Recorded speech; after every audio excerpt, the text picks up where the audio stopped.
What's up, guys? Back with the F30, and I need to install my VRSF Charge Pipe because I have my JB4 on the way, and the stock charge pipe for these is plastic, and they have a really bad tendency to crack and break and like explode. So what I'm gonna do is replace that. Hopefully it's not gonna be too bad, because the down pipe that I got, that took probably 5-6 hours. The car's a little bit higher this time. We kind of rigged it up a little bit. We've got a ramp on top of a tire on both sides. I was kind of sketched out about it, but other than that, yeah. See, the charge pipe, might not be able to see very well, but it's right there. So here's a cold air intake, then straight back charge pipe. It's the first one on the driver's side. I believe it just connects all the way down into the intercooler, which is right here under all this stuff. So that's what we're gonna be doing tonight. Jake's gonna be here. He's gonna get a radio so we can have some music in the background. But yeah, Jake just rolled up with the radio. There he is. What? Sure it's not down here? Down here? Like in your car or anything? It's in the hallway of my room. Oh, I checked. It's right there. Sorry. You did this on purpose. I swear I didn't. I promise I did not do that on purpose. You did this on purpose. Here's a radio that I thought was in my room that Jake was gonna get.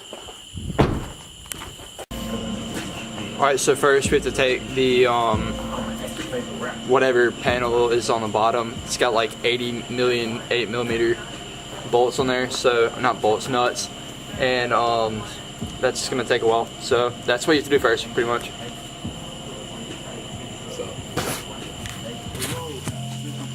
Alright, so I just took off the under panel, and now we're moving the cold air intake just off or away so we can just reach the charge pipe a little bit easier. I know it's hard to see, but in relative location of the charge pipe, of the cold air intake, it's right there.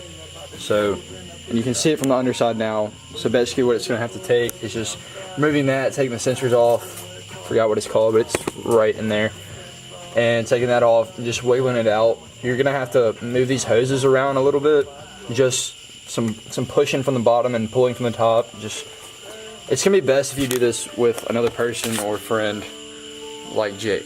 Like me. So right now we're taking that sensor off, and be really careful while taking the sensor off. A lot of times they break easy, and I'm not sure where you'd buy a new one. For sure from BMW and Bavarian Autosport, whatever. But yeah, just be really careful taking that off. Alright, so me and Jake were just taking the charge pipe off of the top part, and we took this C-clip off right there after we took off both sensors, and you can see right there my charge pipe is cracked. Yeah. So initially, that's the point of replacing your charge pipe.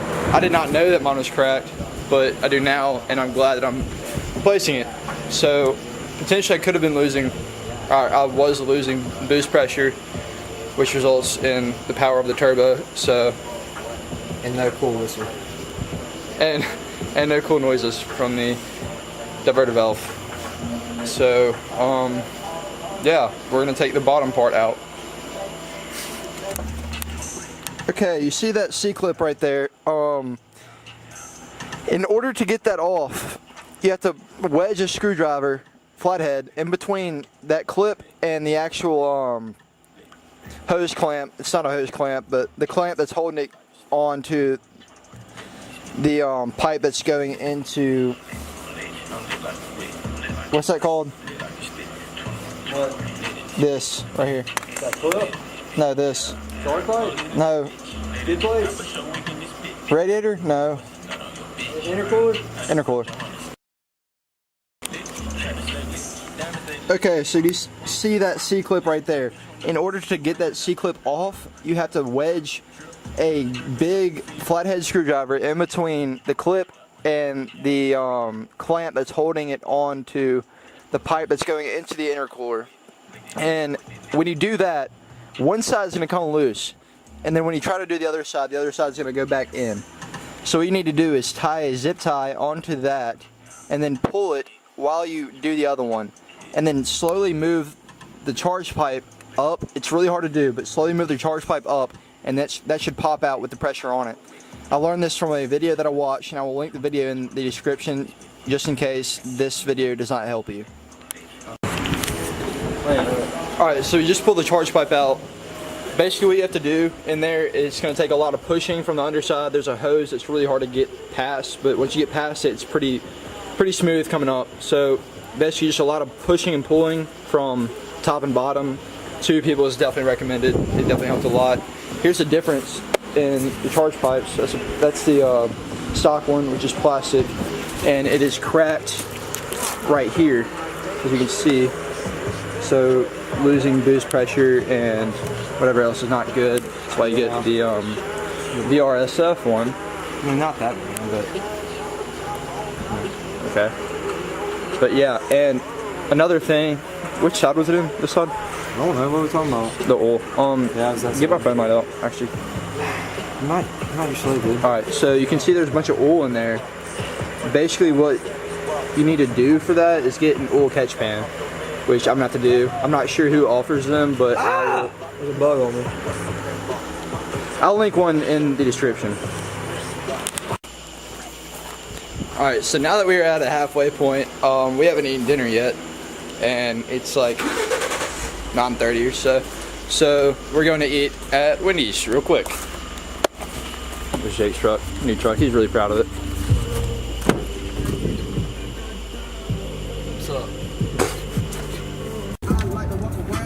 Alright, so me and Jake, we each ate Wendy's, and it was very good. We both got a spicy Caesar salad. It was amazing. And it's really good.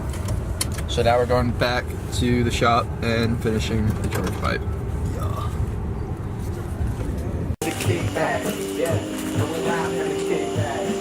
So me and Jake just got back to the car. We're about to get started putting in the new charge pipe and stop. And yeah, we just ate, and now I'm really tired and don't really want to do this. But we're starting to do it. Don't let him lie to you. He wants to. Yeah, true.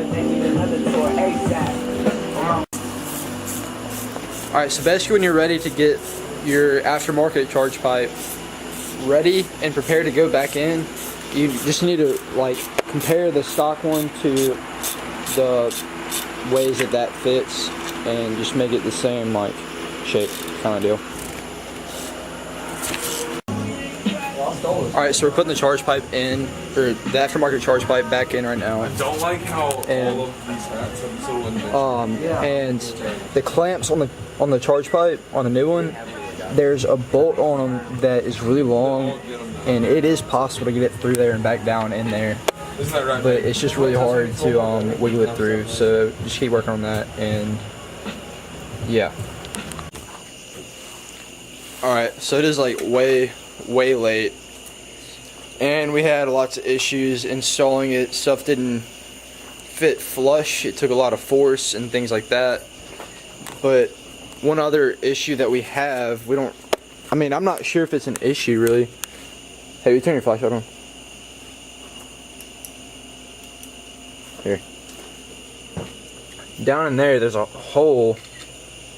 Let's see if I can. You see that right there? I'm pointing at it right now. The light's on it now. That hole right there, it didn't come with anything to patch it or like a bolt to go in it or anything like that. So, me personally, I don't really understand how it could hold boost pressure in there if there's a hole in it. It makes no sense. So we're about to go drive it after I put the skid plate on or all that stuff and just see how it is. But overall, this has been very aggravating and has taken a very long time, and it is 2:30 in the morning. So yeah, it's been an extremely long night. We finished the car. We think everything's running right, but hard to tell with that hole because I have no clue what needs to be there. Check up everything in the morning. Yeah, we'll check up on everything in the morning. I think that might be a hole for a new diverter valve possibly, but I'm not sure. About to go look that up on the computer, so that's it right now. Hope you enjoyed.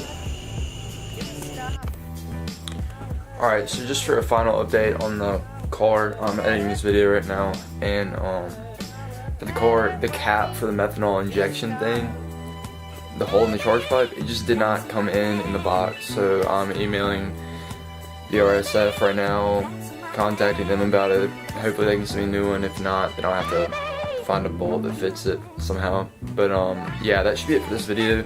Sorry if it was kind of spotty on some things, if it didn't really flow that well, but hopefully these install videos will be going, or will be coming a lot more as I'm doing more stuff with the car. But yeah, I hope y'all enjoyed. Like, comment, and subscribe.